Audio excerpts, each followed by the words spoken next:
me.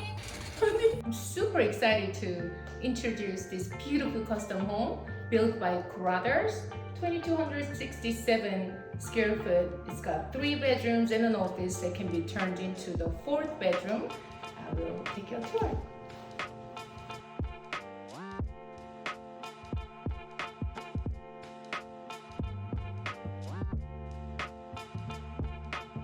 So this is the dining area connected to the living area, but it's a beautiful open concept. The kitchen, the dining area, and the living area. Beautiful granite countertop all over. A center island.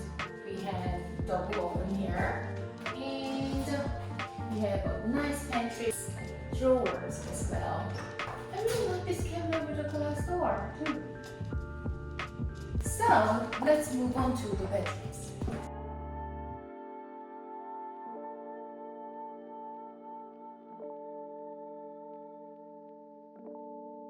So the highlight of this home is actually this beautiful Kennedy bathroom. As you can see, the shower.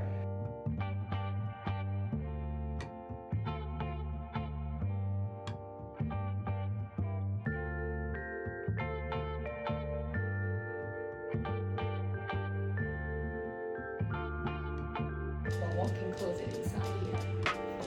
Beautiful window. I love the tiles on this second bathroom.